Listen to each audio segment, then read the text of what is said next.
I know there's a lot of interest regarding the Itiwit X500 Strenfit inflatable kayak, and those who follow this channel probably know that it's the kayak I've used the most in the past years. There's actually a 3-year kayak review on the way, so keep an eye out for that. I'm Patrick from the Air on the Water channel, and I put the Itiwit X500 Strenfit to the test in many conditions and used it in many ways possible, or more or less impossible in a few cases, and I've had a lot of fun along the way. In this video, I thought I'd do something I've never done before, and I don't actually know what this video is going to look like any more than you do at this point, but it should be a fun and informative demo of this kayak being used in all seasons. I'll explain. The idea is that I have a lot of video footage from different years and kayaking trips stored, with many kayaks, including of course the Itiwit X500, and each of those trips is of course a story in and of itself, and an example of how you can use a portable, high-pressure, high-performance drop-stitch kayak like this.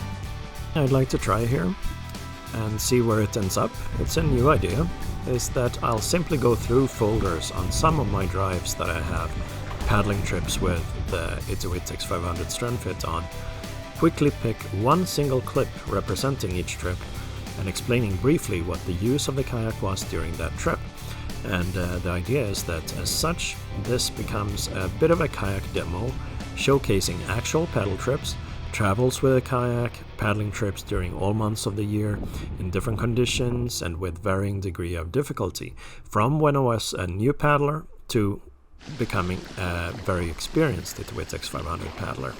So this, in that way, also becomes a very real commentary of how one might use a kayak like this, as this isn't a planned or a scripted presentation, but I'll actually go through these trips one by one in the order that they appear in the folders and see where that order, in fact, of the different drives with the files takes me. For me, this will be a lot of fun, looking back at different paddles with the Itiwit X500, and for you, hopefully, this might provide some inspiration and insight about how a kayak like this might be used, or some ideas for future paddle trips of your own, or it might remind you of similar paddling trips that you've made. There are some paddlers out there that have made some extensive, very cool trips with the Itiwit X500 and used them in different parts of the world in very exciting settings. So very welcome to share your examples in the comments as well.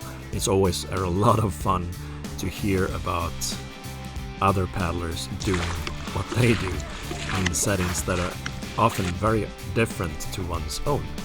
So that's the idea. I'll go fairly quickly through these paddling trips, so if you have questions about the specific trip or about the kayak, feel absolutely welcome to shoot a question in the comments. And of course, many of these actually have videos already on the channel showing much more from these trips. So I'll try to put up some information about the locations of these paddles, and that means that if you're interested in a specific paddling trip, you could also search for that on the channel to see more. Alright, let's go and take a look at the Itiwit X500 Strenfit in action. Alright, so I've added clips in the order that they happen to appear on my drives. Let's take a look. Well, we start off strong.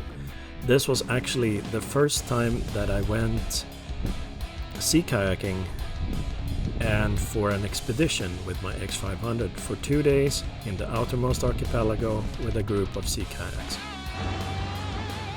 Much calmer paddle, short one, but a lot of fun with a barbecue with friends. You need to have fun while paddling. More serious, this was actually an exercise and some recon ahead of a night swim event, where I am the safety coordinator, lilasing a night swim, and I'm the safety coordinators for the paddlers.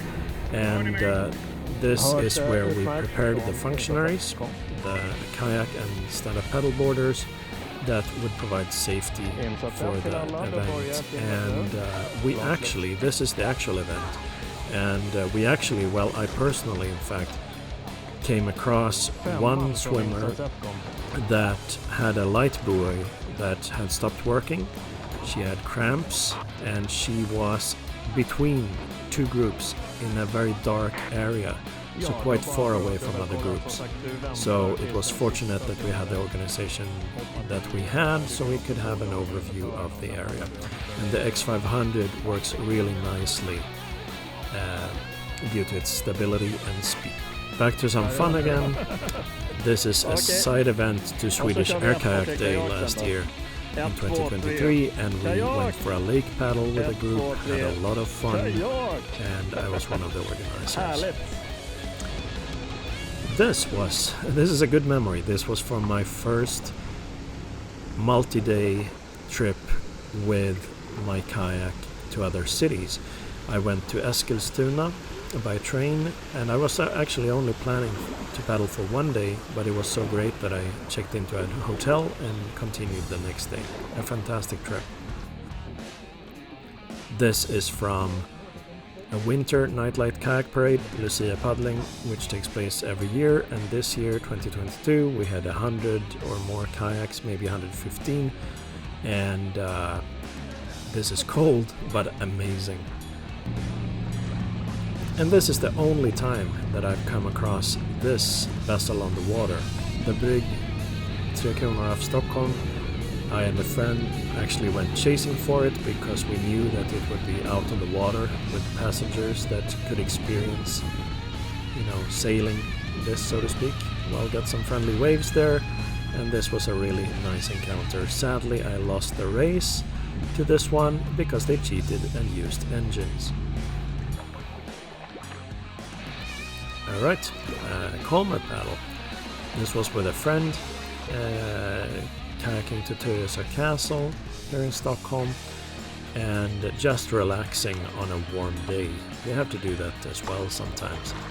And I find the X500 to be nice for that, because I find it stable in the V2 version, and you can just roam around and enjoy the water.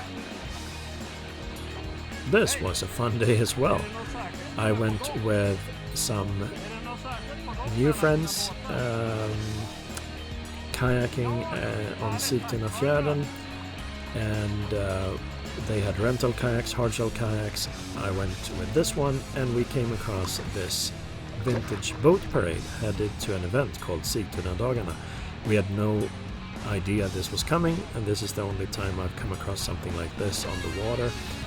And it was also a useful day because I solo paddled on after our paddle and practiced some self-rescue, re-entry and such. And this is actually what we're doing here, practicing re-entry. Solo, self-rescue and peer rescue, and just having some fun while practicing.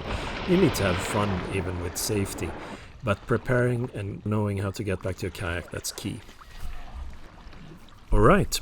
Checking in again after the first 10 paddles there that happened to appear in that order on my hard drives. Now, a bit of self-reflection after these initial impressions. I think this format might be interesting. Let me know if you think so as well in the comments or by leaving a like. But I think that it would be more valuable to provide a little bit more context, a little bit more information as to how the X500 functions in these settings, and in order to do that I think I need more time per paddle, so perhaps a few more clips to provide more context and a little bit more time per paddling trip. I will be uploading a follow-up video to this, and you'll see that linked here once available. Alright, thank you for watching, stay safe and happy paddles.